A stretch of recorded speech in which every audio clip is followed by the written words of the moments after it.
Kitab Ester, kepedulian Tuhan yang memelihara. Ester 1 ayat 1 dan 2. Pada zaman Ahasiweros, dialah Ahasiweros yang merajai 127 daerah mulai dari India sampai ke Ethiopia. Pada zaman itu, ketika Raja Ahasiweros bersemayam di atas tahta kerajaannya di dalam benteng Susan. Latar belakang. Setelah kerajaan Babel direbut dan diganti oleh kerajaan Persia pada tahun 539 sebelum Masehi, pusat pemerintahan bagi orang Yahudi buangan berpindah ke Persia. Ibu kotanya Susan menjadi latar belakang kisah Ester pada masa pemerintahan Ahasiweros, nama Ibrani, atau Sayar Shan, nama Persia, atau Xerxes I, nama Yunani, yang memerintah pada tahun 486 sampai 465 sebelum Masehi.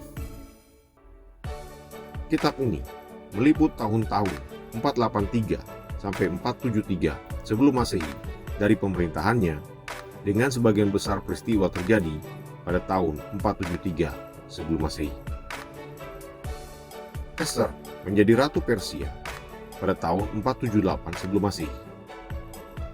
Secara kronologis, peristiwa Ester terjadi di Persia antara Ezra 6 dan 7, yaitu di antara kembalinya rombongan Yahudi pertama ke Yerusalem pada tahun 538 sebelum Masehi di bawah pimpinan Zerubabel, dan rombongan kedua pada tahun 457 sebelum Masehi di bawah pimpinan Ezra. Sekalipun kitab ini ditempatkan setelah Nehemia pada Perjanjian Lama, peristiwa yang tercatat di dalamnya terjadi 30 tahun sebelum Nehemia kembali ke Yerusalem, 444 sebelum Masehi, untuk membangun kembali tembok Yerusalem.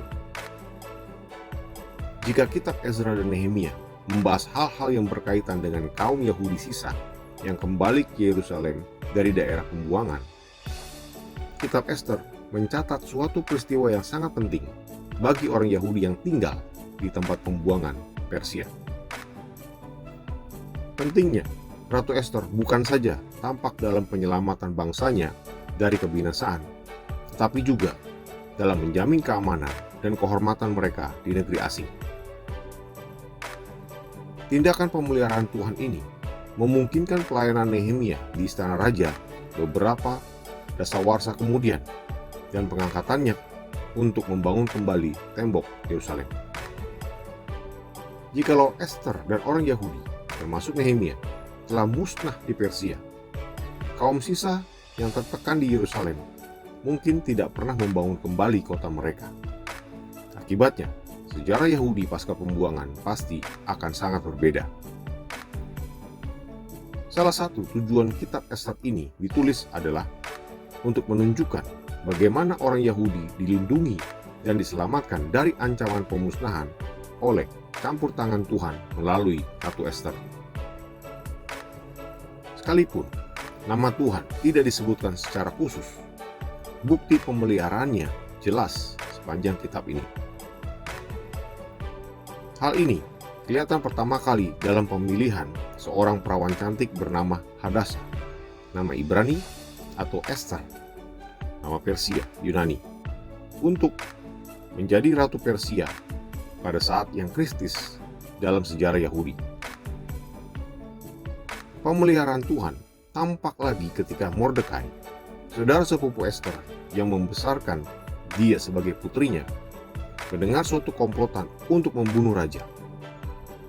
Menyikapkan hal itu, menyelamatkan hidup raja, dan perbuatannya dicatat dalam dokumen kerajaan.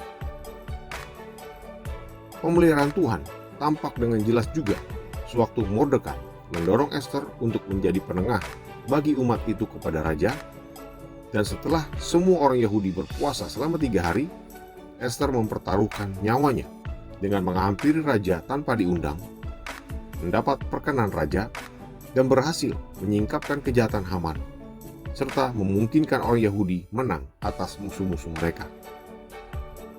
Tidak ada kitab lain dalam kitab yang melukiskan pemeliharaan kebaikan Tuhan demi umat Yahudi sedemikian hebatnya. Ingatlah, Tuhan sungguh peduli dan Ia Maha Pemelihara. Semoga Tuhan Yesus memberkati.